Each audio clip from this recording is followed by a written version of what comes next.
नायडू जी,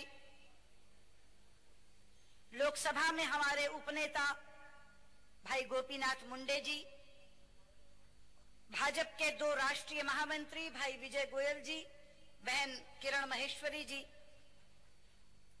महिला मोर्चा की राष्ट्रीय अध्यक्षा बहन स्मृति ईरानी जी, केंद्र की ओर से गुजरात के प्रभारी भाई बलबीर पुंज जी, भारतीय जनता पार्टी के एक और राष्ट्रीय महामंत्री भाई थावरचंद गहलोत जी, मंच पर आसीन गणमान्य अतिथिगण और इस सभागार में उपस्थित मेरे बहुत ही प्यारे भाइयों और बहनों, नरेंद्र भाई का सद्भावना उपवास अपने अंतिम पड़ाव पर है। पिछले 3 दिनों में इस सद्भावना मिशन को जो अपार जन समर्थन मिला है, उसके लिए नरेंद्र भाई को खूब खूब बधाई और उनका खूब खूब अभिनंदन। मित्रों, मैं नरेंद्र भाई के एक गुण की बहुत कायल हूं, बहुत बड़ी प्रशंसक। मैंने व्यक्तिगत रूप से तो ये बात उन्हें कई बार कही है, मगर आज सार्वजनिक रूप से कहना चाहती हूं कि आलोचना से विचलित हुए बिना अपने ध्येय पथ पर कैसे बढ़ा जा सकता है, ये कोई नरेंद्र भाई से सीखे।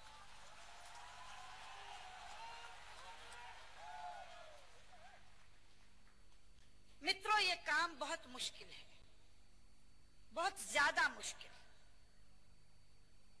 क्योंकि ये मानव स्वभाव है कि व्यक्ति प्रशंसा से फूलता है और आलोचना से बिफरता है। आलोचना खलती है, सही नहीं जाती है, और उच्च पदों पर बैठे हुए लोग तो आलोचना बिल्कुल नहीं सह सकते।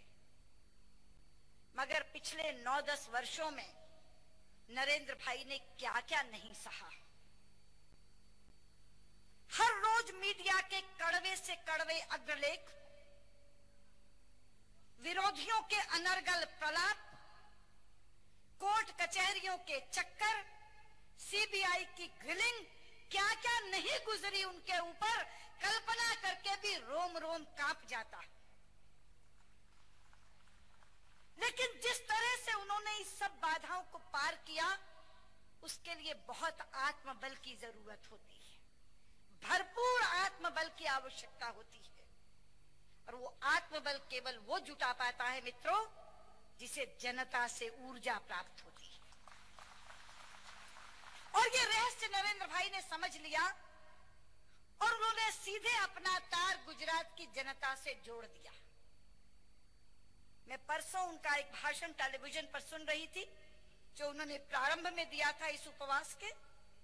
वो कह रहे थे, 45 डिग्री टेम्परेचर में हम गांव में जाकर पूछते हैं कि बताओ आपने अपनी बेटी को स्कूल में दाखिला करवाया कि नहीं करवाया।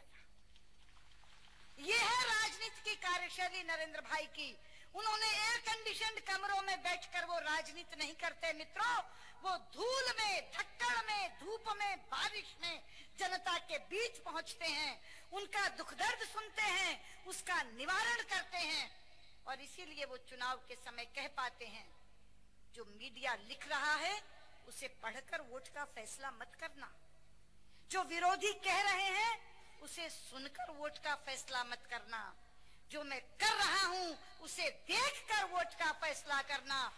और जनता उनके इस वाक्य को स्वीकार करती है और जो प्रत्यक्ष आंख से देखती है उसके ऊपर उन्हें वोट देती है, उसके ऊपर उन्हें जनता का समर्थन मिलता है।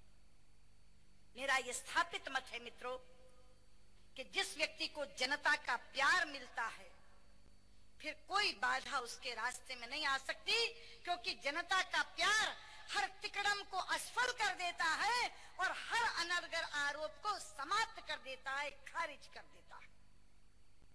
और इस बात का साक्षात उदाहरण पेश किया है नरेंद्र भाई ने। इसलिए जिस दिन सुप्रीम कोर्ट का फैसला आया, मैंने उन्हें फोन करके भी कहा और बाहर भी कहा कि आज मेरे भाई अग्नि परीक्षा पास कर गए। और मैंने कहा, सत्यमेव जयते, वर्षों बाद हुई मगर आज सत्य की विजय हुई। मित्रों, सद्भावना उपवास तो नरेंद्र भाई पिछले 3 दिन से कर रहे हैं, लेकिन मैं इस मंच पर खड़े होकर कह सकती हूं, पर सद्भावना से राज तो वो पिछले 10 वर्षों से कर रहे हैं। और मैं अपनी बात को प्रमाण से पुष्ट करना चाहूंगी, और प्रमाण भी ऐसा जिसकी काट विरोधियों के पास भी नहीं होगी। जो बात मैं बताने जा रही हूं शायद नरेंद्र भाई तक भी अभी नहीं पहुंची होगी। नरेंद्र भाई इसी 10 तारीख को, इसी महीने की 10 तारीख को एनआईसी की मीटिंग थी विज्ञान भवन दिल्ली में, नेशनल इंटीग्रेशन काउंसिल की। वेंकैया जी आपको भी खुशी होगी, उस मीटिंग में हमारी घोर विरोधी पार्टी, कश्मीर की पार्टी पीडीपी की अध्यक्षा मोहतरम महबूबा मुफ्ती जी ने भरी मीटिंग में कहा कि मेरे एक मुस्लिम मित्र ने मुझे बताया कि वो गुजरात में उद्योग लगाना चाहते थे, इसलिए उन्होंने गुजरात के मुख्यमंत्री से समय मांगा। उन्होंने कहा कि उन्हें तुरंत समय मिल गया, पर जब वो मिलने के लिए मुख्यमंत्री को गए तो हैरान रह गए कि मुख्यमंत्री ने सारे संबंधित अधिकारियों को अपने कक्ष में बुला रखा था। आधे घंटे की चर्चा के बाद वही निर्णय हो गया और अब वो अपना उद्योग गुजरात में लगा रहे हैं।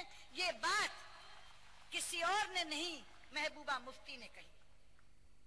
अगर आडवाणी जी मोदी जी की तारीफ करें तो कोई कह सकता है उसमें मोह का पुट होगा।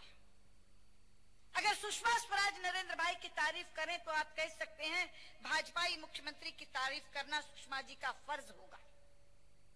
लेकिन हमारी घोर विरोधी पार्टी, जो विचारधारा से भी मेल नहीं खाती, उन्होंने एनआईसी की मीटिंग में, भरी मीटिंग में, जहां स्वयं प्रधानमंत्री मौजूद थे, जहां गृह मंत्री मौजूद थे, जहां प्रणब मुखर्जी मौजूद थे, जहां एंटनी मौजूद थे और हर वर्ग के 148 लोग मौजूद थे, उसमें महबूबा मुफ्ती ने कहा कि गुजरात एक प्रदेश है जहां मुसलमान के साथ भेदभाव नहीं हुआ।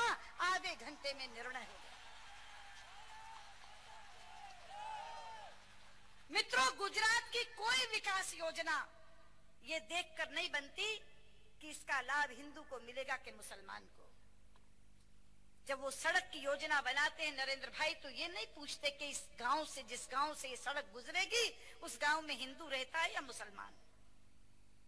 जब कुटीर ज्योति की योजना बनती है तो ये नहीं पूछा जाता कि जहां रोशनी बल्ब की जा रही है उस कुटीर में हिंदू रहता है कि मुसलमान। जब 108 की एम्बुलेंस की कॉल आती है तो एम्बुलेंस वाला ये नहीं पूछता कॉल करने वाली प्रसूता हिंदू है या मुसलमान। जब महिला साक्षरता का मिशन चलता है तो स्कूल में दाखिल कराने के लिए कोई ये नहीं पूछता कौन की बेटी है, हिंदू या मुसलमान। वो जो योजना चलाते हैं 100% लोगों के लिए चलाते हैं, 100%।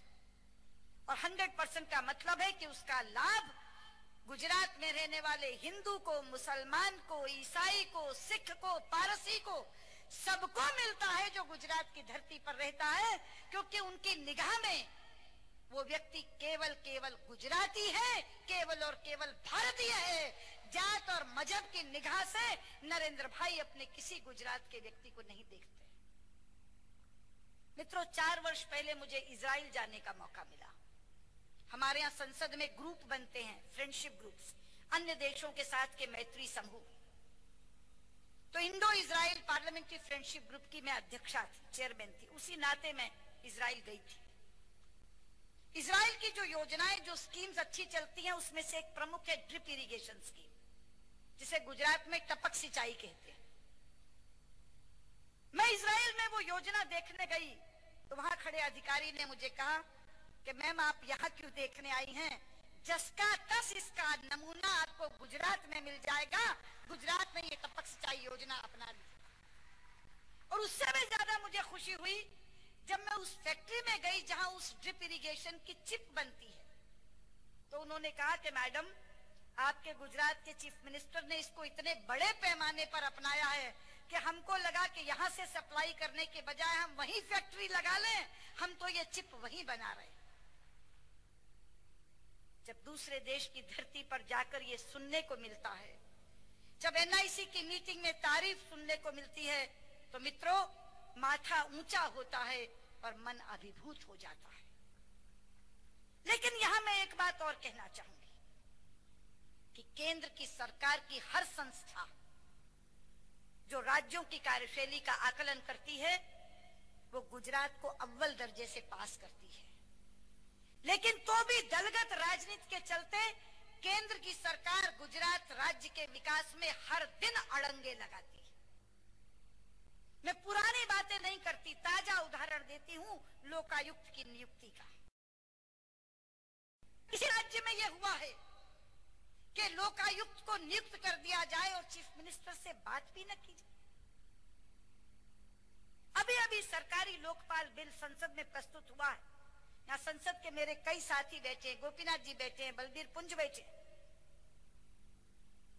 जो चयन समिति लोकपाल की बनी है मित्रों, उसमें सरकारी पक्ष की भरमार है। वहां हम लड़ाई लड़ रहे हैं कि चयन समिति में ये बाहुल्य कम करो। अपने लिए लोकपाल चुनना हो तो सरकारी पक्ष से चयन समिति भर दो, और गुजरात का लोकायुक्त चुनना हो तो चीफ मिनिस्टर की अनदेखी कर दो। संविधान का सरासर उल्लंघन, और संवैधानिक अवहेलना होने के बाद केंद्र मौन साधी बैठा है। प्राइवेट बात में हर बड़े व्यक्ति ने माना, सरकार में बैठे हुए हर बड़े व्यक्ति ने माना गलती हुई है, लेकिन गलती सुधारने की हिम्मत नहीं है, क्योंकि राज्य की इकाई नहीं मानती। ये कैसी सरकार है मित्रों, ये कैसी पार्टी है जिसके आका ये मानते हैं कि संविधान का उल्लंघन हुआ है, संवैधानिक मर्यादा की अवहेलना हुई है, और अंदर से ये इच्छा भी जताते हैं कि इस गलती को हम सुधारना चाहते हैं, ये गलती नहीं होनी चाहिए, ऐसे संविधान नहीं चलेगा। हमने जब उन्हें जाकर कहा कि ये संघीय ढांचे पर प्रहार है और गुजरात के साथ अन्याय है, तो सबने सहमति में सिर हिलाया, लेकिन कोई इसको सुधारने को तैयार नहीं है। पर मैं जानती हूं नरेंद्र भाई ने संघर्षों में से रास्ते बनाए हैं। ये भी एक और संघर्ष है मित्रों, जहां से रास्ता निकलेगा और नरेंद्र भाई अपनी विजय पताका फहराते जाएंगे। मैं आज आई हूं उन्हें शुभकामनाएं देने, मैं आई हूं इस सद्भावना उपवास को समर्थन देने, इसलिए मुझे लंबा भाषण नहीं करना। मैं एक ही बात यहाँ कहना चाहती हूँ कि नरेंद्र भाई, इस आत्मबल को बनाए हुए और इस सद्भावना के भाव को मन में बसाए हुए आप राजपथ पर बढ़ते चलो, बढ़ते चलो। हम सब आपके साथ हैं, गुजरात की जनता आपके साथ है। और इसी के साथ मैं ये अनुरोध भी करना चाहूंगी कि नरेंद्र भाई, समय हो गया है, आपने 6 बजे ये अनशन त्यागना था। आप परम पूज्य संतगण के हाथ से रस ग्रहण करिए और अपना उपवास समाप्त करिए, अपना अनशन त्यागिए। बहुत बहुत धन्यवाद, नमस्कार।